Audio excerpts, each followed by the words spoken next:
también aquí, pues, conociendo los datos en estos momentos. No lo sabía. ¿Qué hacía usted aquí? ¿Cómo llegó?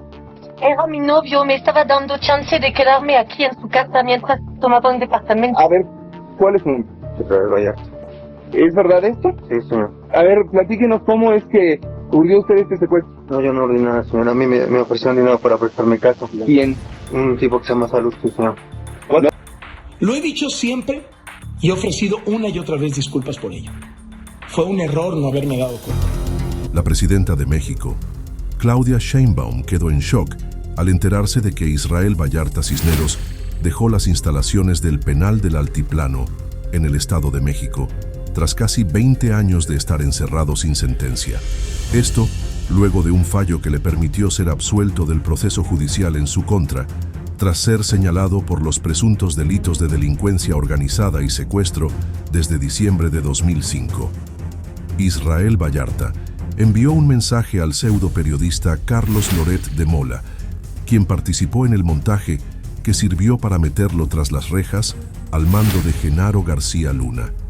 En un video que circula en redes sociales, se escucha a Vallarta decir: "Ya nos veremos, Carlos, ya platicaremos". Veamos la reacción de la presidenta en plena mañanera, donde todos se preguntan cuándo juzgarán a Loret de Mola por este daño que ocasionó. Ya nos veremos, Carlos, ya platicaremos. Adelante. A ver, la compañera que está adelante. Muchas gracias, presidenta. Pues acaba de notificar pues que hay una orden de liberación de Israel Vallarta. Saber qué opinión tiene al respecto sobre este caso, si considera que hay justicia en este tema o que no se hizo un debido proceso por parte de la administración del expresidente Felipe Calderón y en ese momento que estaba Genaro García Luna. Sí, fue la decisión de una jueza. No sé, Rosa Isela, si nos quieres platicar. Desde que Rosa Isela era secretaria de Seguridad, se estuvo trabajando para su liberación, sobre todo por la tortura que él recibió durante su detención. Rosa Isela, si quieres comentar. No venía preparada, presidenta. Hoy en el gabinete se informó que el Juzgado Tercero de Distrito de Procesos Penales Federales en el Estado de México dictó sentencia absolutoria a Israel Vallarta Cisneros ayer 31 de julio, quien estuvo privado de su libertad casi 20 años, sin sentencia exactamente. Es desde el 8 de diciembre de 2005, fecha de su detención, que enfrentó un proceso penal por su presunta participación en los delitos de delincuencia organizada y privación ilegal de la libertad en la modalidad de secuestro, señalado de formar parte de una banda de secuestradores. Y se llevó por parte de la Fiscalía General de la República en la causa penal 100-2010, que incluye la participación en diversos delitos y pues hubo, imagínense, casi 2 décadas de un proceso penal que ha estado plagado de quejas, amparos, denuncias. Durante el proceso se interpusieron al menos 10 recursos de apelación, se promovieron 6 juicios de amparo, se tiene registro de la interposición de 7 recursos de revisión y 3 quejas. El 8 de junio de 2022, el Comité contra la Tortura emitió un comunicado al Estado mexicano, que es el que se estuvo siguiendo, solicitando garantizar la atención médica y psicológica adecuada e inmediata, tanto de las medidas de protección para evitar represalias por haber presentado una denuncia ante el Comité contra la Tortura, y también aplicar las medidas alternativas a la privación de la libertad.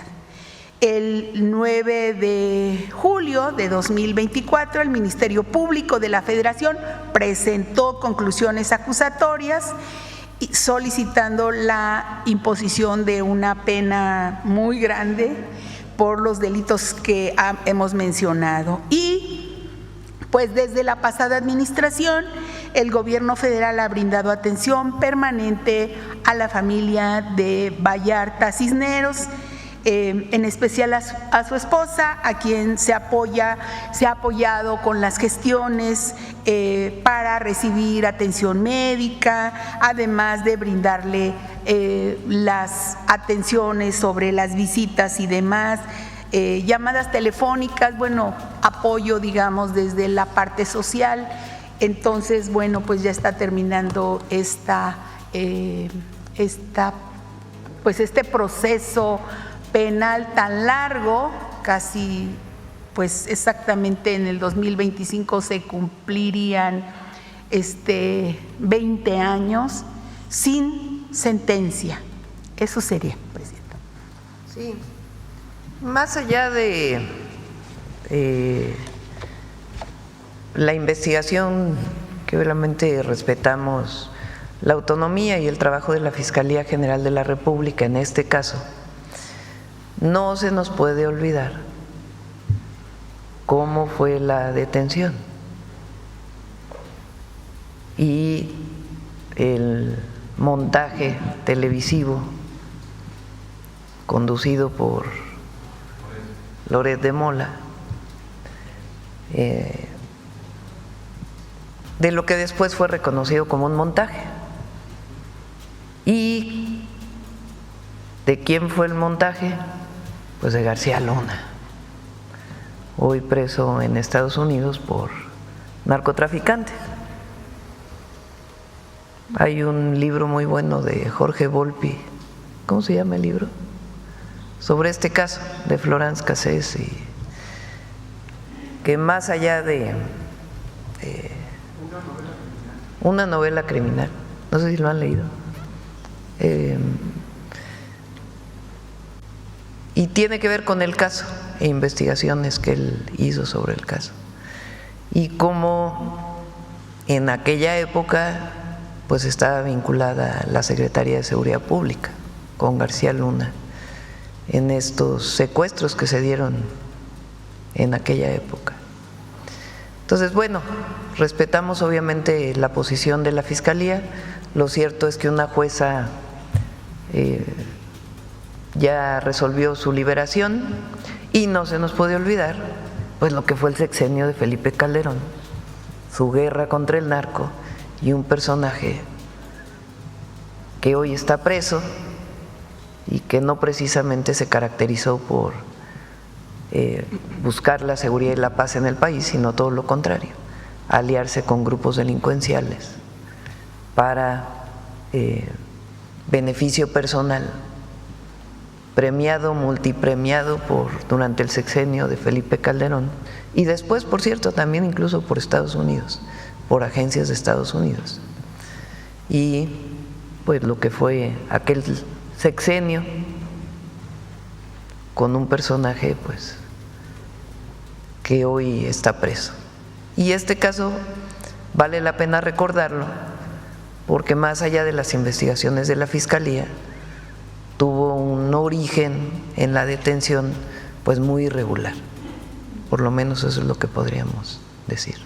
Gracias, Presidenta. Discúlpeme, soy Jimena Mejía, de Grupo Imagen. Preguntarle, el Senado la invitó para que asista a la ceremonia de la toma de protesta de los nuevos integrantes del Poder Judicial. ¿Usted asistiría? Pues ayer dije, o hace unos días, ¿no?, que si me invitaban sí iba a asistir. Vamos a ver. A mí me interesa mucho que, por supuesto que estamos muy contentos de este proceso de elección popular de la Corte.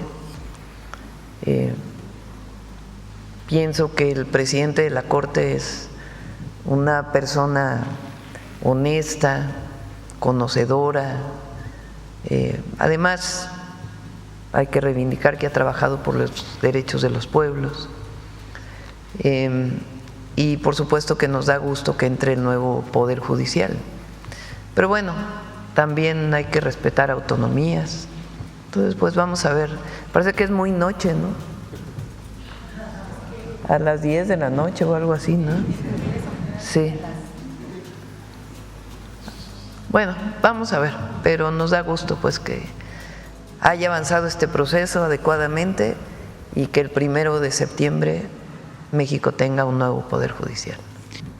Buenos días, Presidenta. Joana Flores, de Grupo ASIR. Nada más para continuar un poco con el tema de Vallarta, preguntarle si como Estado hay algún tipo de, pues no sé, reparación del daño por estos 2 décadas que estuvo preso sin ninguna sentencia. Ya comentaba la secretaria que durante principalmente el gobierno pasado hubo apoyo a la familia, incluso a él, pero ¿hay algún modo de reparar estos 20 años?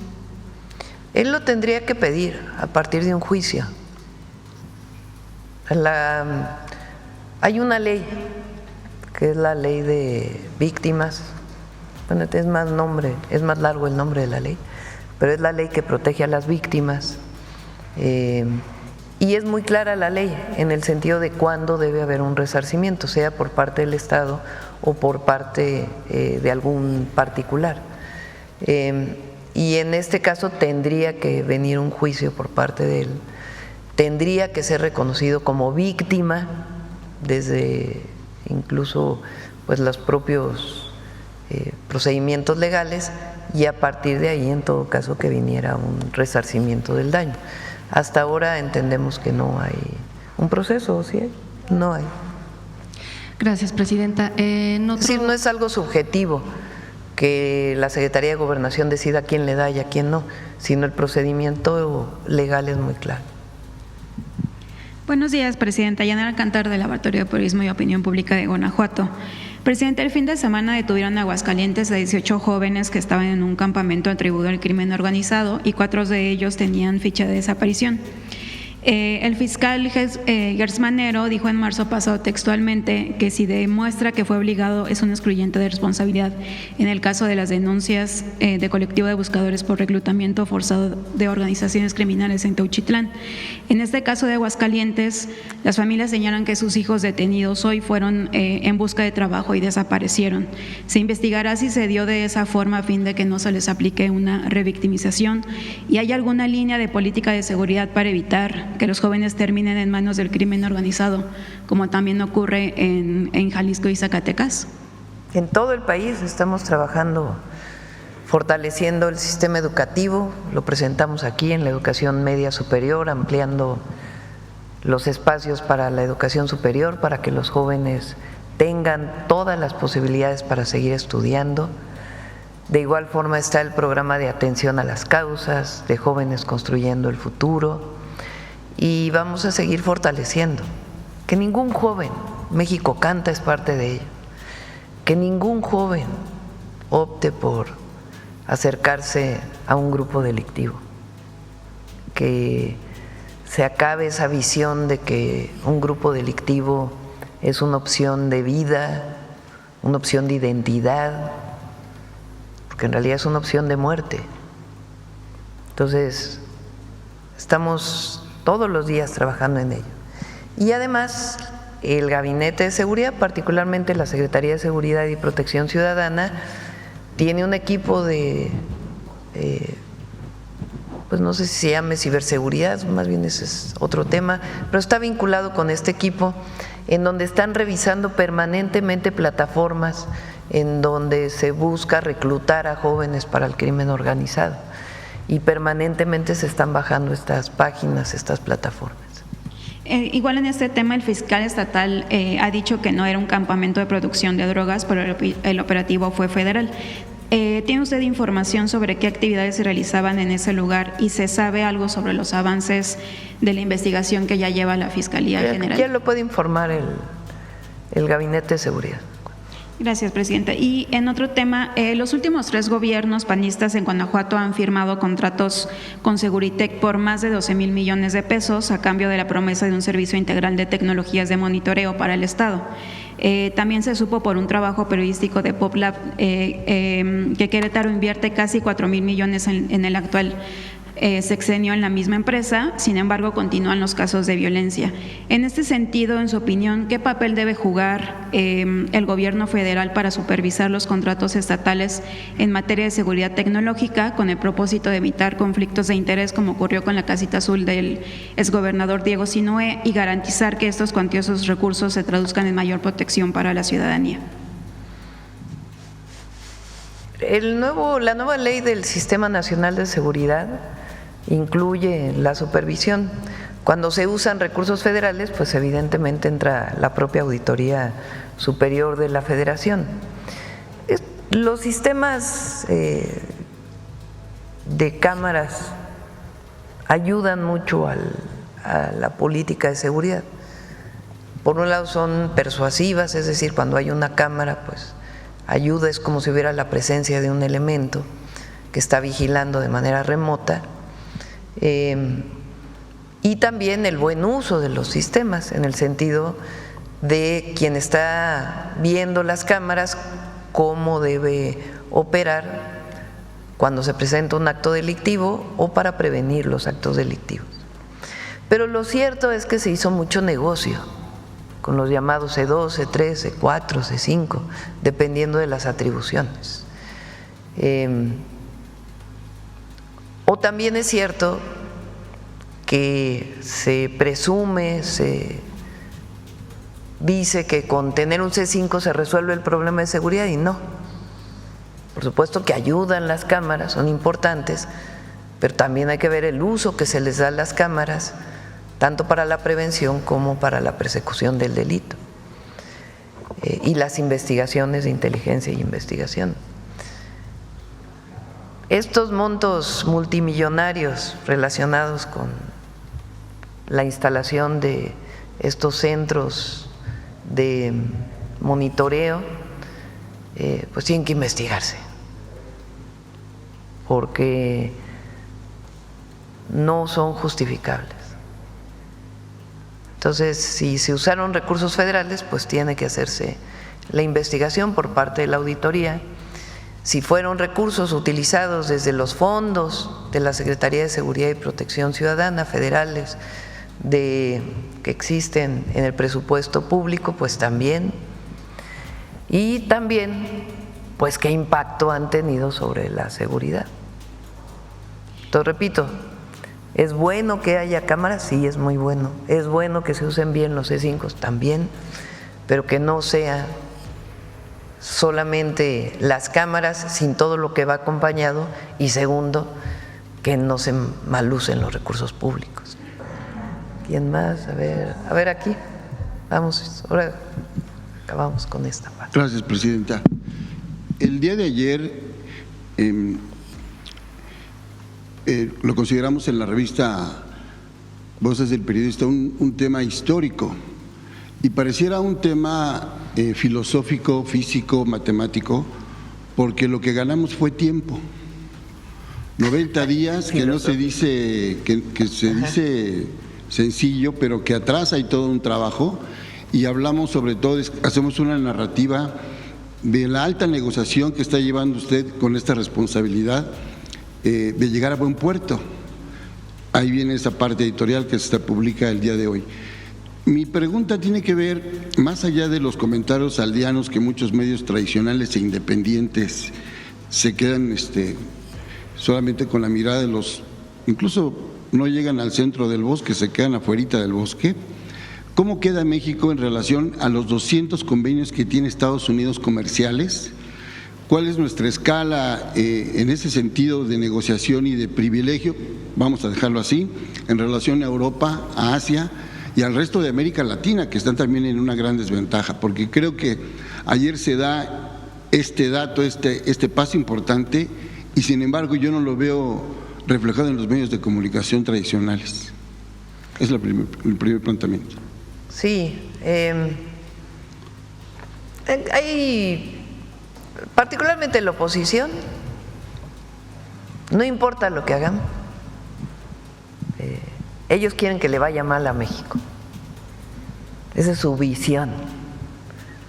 O sea, como quieren que le vaya mal al gobierno de México, no les importa que afecte al pueblo de México cualquier situación. Ellos hubieran querido que Estados Unidos hubiera subido los aranceles, porque entonces hubieran tenido una narrativa, una cantaleta de que ya ven, les dijimos que qué mal lo está haciendo el gobierno de México y etcétera, etcétera, etcétera, qué mala relación hay entre el gobierno de México y el gobierno de los Estados Unidos.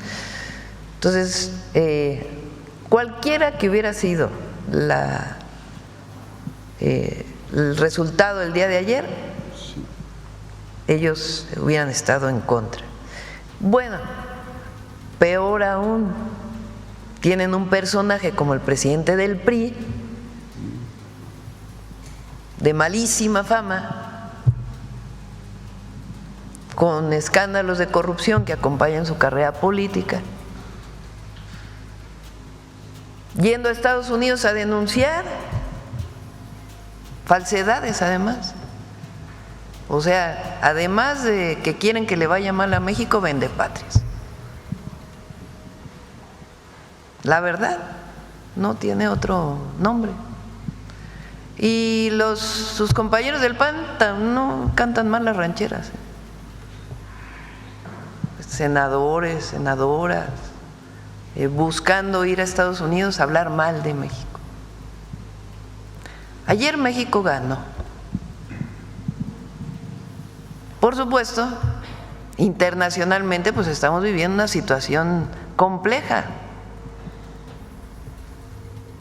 Compleja porque pues el presidente de los Estados Unidos, electo por su pueblo, ha tomado la decisión de cambiar el esquema que habíamos vivido hasta el 20 de enero del 2025 en el mundo entero del comercio internacional.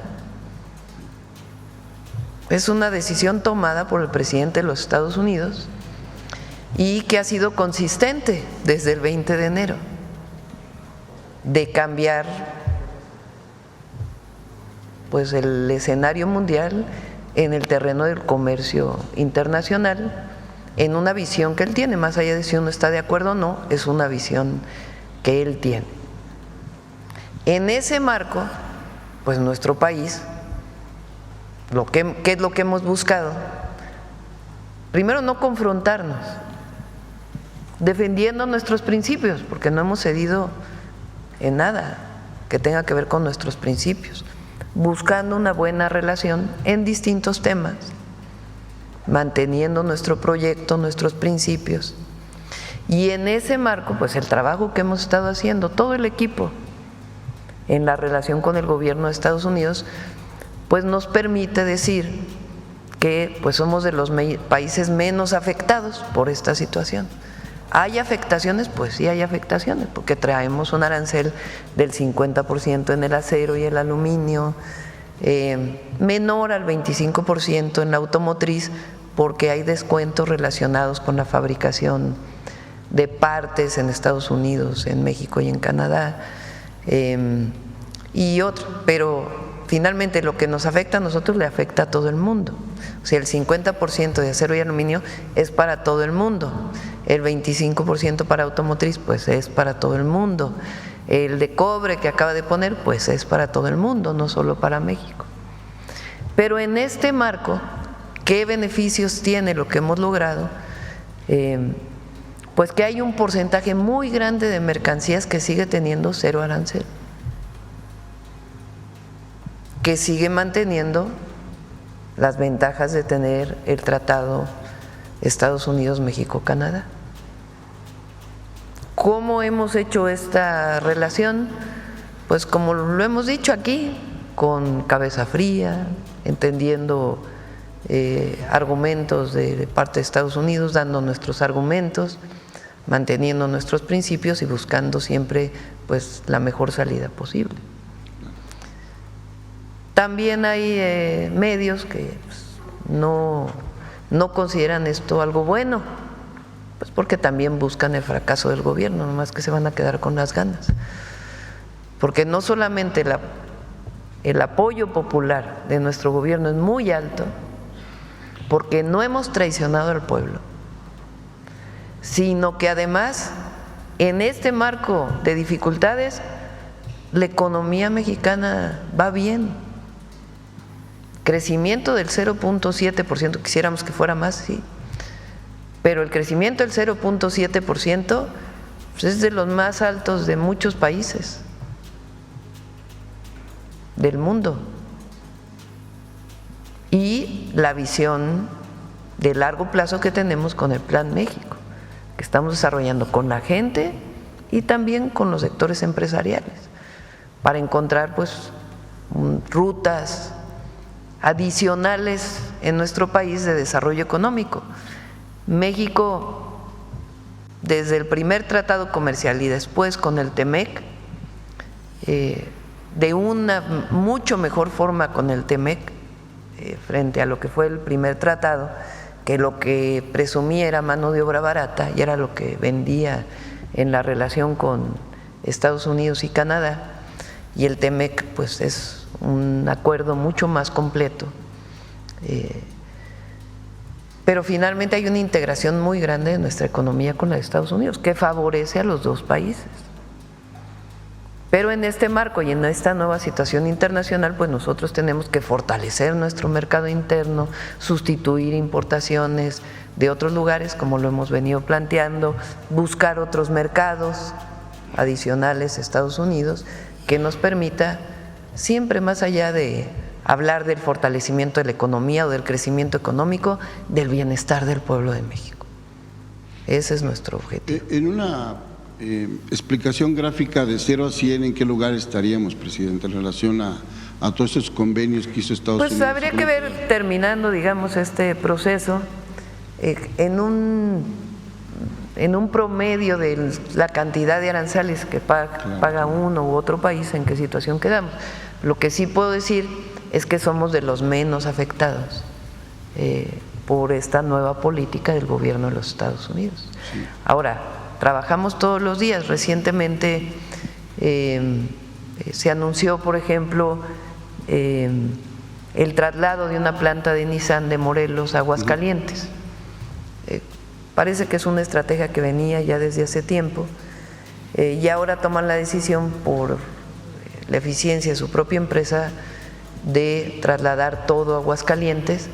En realidad, en términos del empleo, no se pierde empleo en el país en términos generales, considerando lo que van a mover a Aguascalientes, pero evidentemente para Morelos pues representa un impacto, y ya estamos trabajando pues con la gobernadora para buscar distintas alternativas que permitan pues que no tenga esta afectación tan grave en Morelos. Sí. Me guardo mis otras preguntas para otra ocasión por la agenda, pero solamente una reflexión sobre el tema de la paz. A propósito de combatir las causas, el trabajo que está desarrollando la Secretaría de Gobernación. Miren, este es bueno, me lo manda la Secretaría de Energía, sí. Al Secretario de Hacienda. Adicional a la compra de $4,200 millones de los activos de Iberdrola, la empresa Cox invertirá $10,690 millones adicionales en el país. Una inversión alta, sí. Los más importantes ahora. Comentaba para cerrar el tema de la paz, que tiene que ver con la cultura, con el trabajo que está haciendo la Secretaría de Gobernación a nivel nacional, con este plan de abrazar a la paz, el trabajo que está desarrollando la Secretaría de Cultura, también con este canto binacional que hoy vemos de manera muy grata, una conexión a través de las fronteras. Yo me sentí muy identificado ahorita con esas entonaciones y esas letras, y comentarle que en la Biblioteca México se está desarrollando, a partir de que aquí se hizo un comentario, la exposición al poeta por la paz, Enrique González Martínez, que fue nuestro primer candidato a Premio Nobel de Literatura y embajador en 1920 en Chile, en 24 en Argentina y posteriormente en España hasta el 31. Entonces son jornadas todos los jueves por la paz, porque él es el coordinador del Comité por la Paz en 1949, promovido por Diego Rivera, Frida Kahlo y otros grandes periodistas. Entonces, ahí tenemos una conexión realmente en los libros, en la literatura, en México, en esta relación binacional, en esta promoción de la cultura, en este atacar las causas también por parte de la Secretaría de Gobernación y quisiera, pues nada más quería hacer esa reflexión. Gracias, presidente. Sí, me acordé ahora, teníamos por ahí un video, ¿verdad? Fíjense cómo está el lago de Texcoco, se los voy a mostrar. Y hay nada más algunos que todavía tienen nostalgia del pasado y hubieran querido que estuviera el aeropuerto en Texcoco.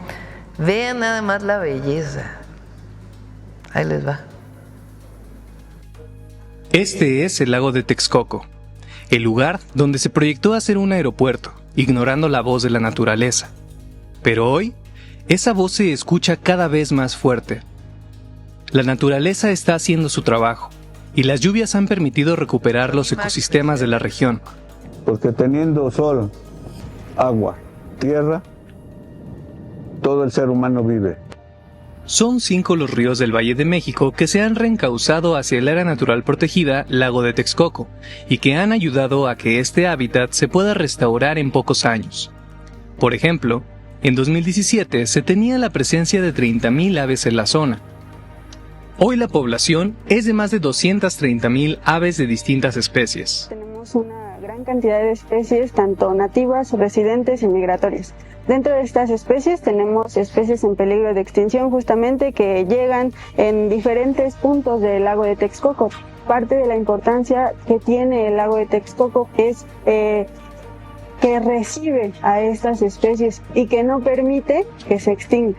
El conservar este espacio nos permite tener un seguro climático para los próximos años en la cuenca del Valle de México. Y al mismo tiempo nos permite y le permite a las comunidades que habitan este territorio en mantener sus tradiciones y sus características bioculturales. En la actualidad, hay una extensión de 1,800 hectáreas con cuerpos de agua dentro de un área natural protegida que abarca 14,000 hectáreas. Las y los mexicanos contamos con una reserva ecológica histórica en la zona oriente del Valle de México, un espacio equivalente a 17 veces el bosque de Chapultepec. Es un nuevo pulmón, un patrimonio biocultural, un espacio ecológico para la convivencia, el deporte y la cultura. Es la segunda vez que vengo. La primera vez vine solo, pero como vi que la infraestructura está cómoda para andar en bici con las niñas, ya fue que las traje. Y la verdad es que nos encanta porque son espacios muy amplios, son lugares que tienen ahora sí muchísimos servicios para la gente que le gusta hacer deporte. Yo creo que mi parte preferida sería la parte de los humedales y de los sitios de avistamiento de aves, que es una zona natural muy bonita, hermosa, donde efectivamente uno se siente en contacto con la naturaleza. Lo que tienen a mis espaldas es lo que iba a ser anteriormente la terminal. Ahora no van a llegar, ni nunca van a llegar aviones, ¿no? Ahora lo que tenemos y lo que siempre van a llegar son aves. La recuperación del lago de Texcoco y del parque ecológico son acciones de justicia ambiental y social, en beneficio de todas las poblaciones del Valle de México, en particular de las de la zona oriente. En segundo tema, presidente, acerca de la llamada con el presidente Donald Trump, se han venido a conjugar alguna serie de dudas. La primera de ellas es las acciones que el gobierno mexicano contempla, especialmente en estas medidas no arancelarias que contempla o que anunció el presidente. ¿Qué medidas concretas serían las que estarían resolviendo, presidenta, en este acuerdo?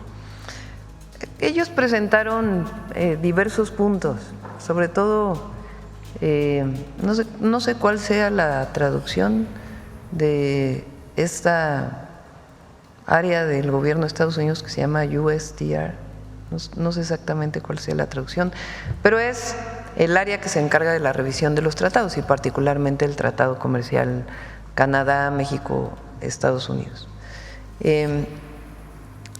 Ellos tienen una serie de puntos donde dicen que hay no violaciones, pero problemas relacionados con acciones que ha tomado México frente al tratado. De igual manera, pues nosotros hemos presentado las nuestras, ¿verdad? Son diversos puntos de diversos tipos, desde, como ayer decíamos, cuestiones laborales, cuestiones incluso ambientales, por ejemplo, plantean que la exportación de aguacate si hay deforestación vinculada con la explotación o con la exportación del aguacate, si ha habido violaciones a temas laborales en algunos sectores, en fin, son distintos puntos que plantean. ¿Qué es lo que se hace? Vienen las observaciones y nosotros pues regresamos con otras observaciones, en donde damos nuestros puntos de vista y también cuando consideramos que son observaciones que no tienen fundamento, pues también planteamos los puntos de vista. Y de ahí pues viene una mesa de trabajo. Y el propio tratado pues tiene establecidos mecanismos si es que no hay acuerdos entre uno y otro país respecto a una posible violación al tratado. Entonces, esas son las medidas que ellos plantean no arancelarias que desde su perspectiva México debería atender. Para nosotros, en la atención de todos estos puntos donde tenemos pues varios meses, pues se les explica qué acciones estamos tomando. En algunos casos donde consideramos que puede ser válida su observación y en otras donde consideramos pues que no es válida su observación y que desde nuestro punto de vista no viola el tratado. Por ejemplo, el Estado de Michoacán emitió una regla relacionada con esto de la deforestación vinculado con el aguacate.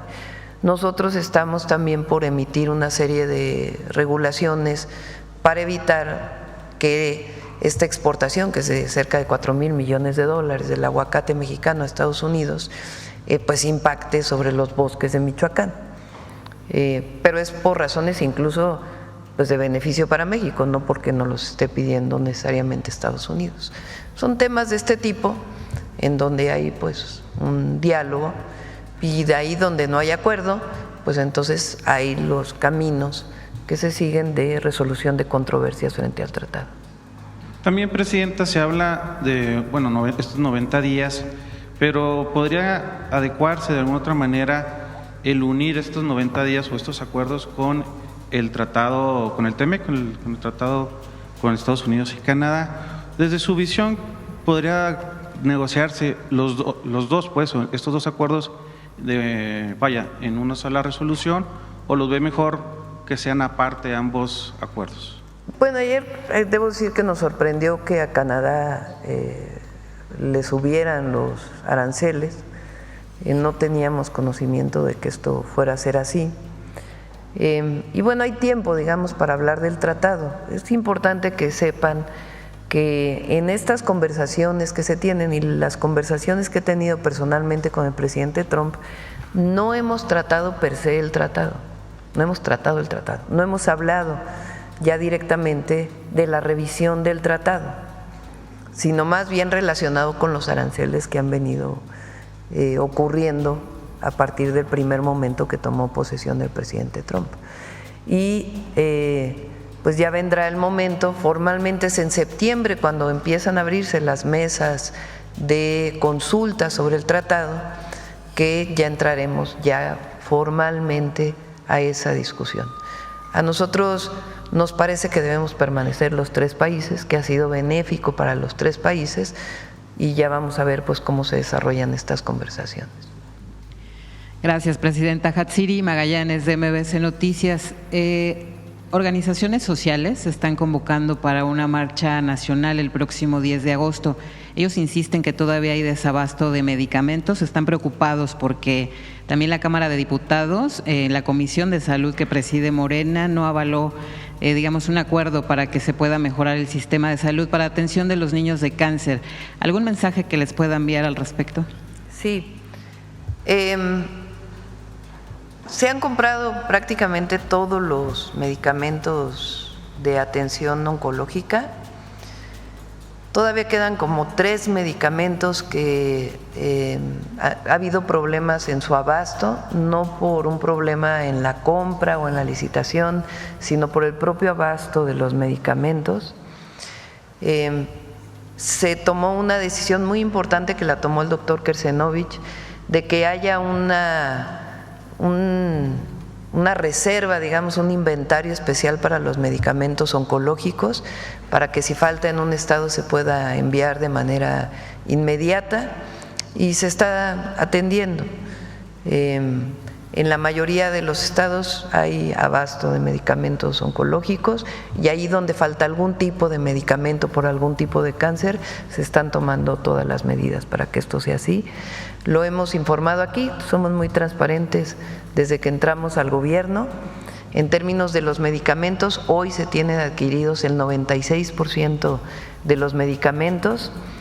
En esta semana se inicia un esquema adicional de distribución de los medicamentos, que por cierto hay algunos comentócratas que ya están hablando de ese sistema de distribución que sí va a funcionar, para poder llegar al último lugar en el último municipio más alejado del país, en las zonas rurales, que lleguen todos los medicamentos y ahí donde hay tratamientos oncológicos que lleguen todos los medicamentos. Ahí donde aún no han llegado tiene que ver principalmente con las farmacéuticas que se comprometieron a entregar en 15 días y pasan los 15 días y aún no han entregado, y ahí se toman medidas inmediatas de si no se entrega, hablar de inmediato con el proveedor, y si el proveedor no se compromete se buscan otros proveedores con el mismo precio. Entonces se está trabajando permanentemente, hay un equipo permanente para el abasto de medicamentos y nosotros pensamos que este mes de agosto va a ser clave para que lleguen todos los medicamentos a todos los lugares del país. Gracias, presidenta. Nada más opinión respecto a que El Salvador, digamos que avalaron que haya reelección presidencial indefinida. Algunos comentan que esto va a hacer que Nayib Bukele se pueda perpetuar en el poder. ¿Alguna opinión al respecto? Pues respetamos al pueblo de El Salvador. Hasta ahí. Esa es la política exterior mexicana y que el pueblo de El Salvador siempre decida. Gracias, presidenta. ¿Se ha sentido decepcionada con algunas colegas de Morena? Sí, no, ¿por qué? ¿Cómo? Que sí, se ha sentido decepcionada de algunos colegas de Morena. ¿Por qué? Pues por las recientes viajes, ¿no? Que han tenido algunos de los funcionarios, incluyendo, por ejemplo, Andy, Mario Delgado, etcétera. Mi opinión siempre será, como lo he dicho varias veces, que el poder es humildad. El poder se ejerce con humildad. Este pensamiento tan profundo de Juárez, porque Juárez es el gran expositor y porque además fue ejemplo de ello, de su austeridad, de su modestia personal, de su humildad. Recuerden que cuando él llega a Guerrero, después de haber estado exilado en Estados Unidos, se presenta con Juan Álvarez, ¿no? ¿Sí es Juan? Él ya había sido gobernador de Oaxaca y se presenta y dice: yo quiero ayudar a las fuerzas liberales a que haya una reforma profunda. Y no dice quién es, llega como cualquier persona y le encomiendan tareas que no tienen que ver supuestamente con haber sido gobernador de Oaxaca, hasta que Álvarez se da cuenta y le dice: oiga, ¿por qué no me dijo quién es usted? Y dice: pues es que no es necesario, yo vengo a dar la vida por mi patria. Cuando Juárez es presidente, pues justamente su comportamiento, el lugar donde vivió, aquí en Palacio, lo que muestra es eso, su modestia, su sencillez, siendo una persona tan brillante, un dirigente tan extraordinario y un pensamiento tan profundo que marcó para siempre la vida de México. Y él tiene este pensamiento que no puede haber gobierno rico con pueblo pobre. Y de ahí tiene la cuarta transformación con el presidente López Obrador, desde que fue dirigente de la oposición y cuando fue jefe de gobierno en la Ciudad de México, de la visión de la austeridad republicana, que el gobierno no puede estar dilapidando recursos y que el gobernante tiene que vivir en la justa medianía.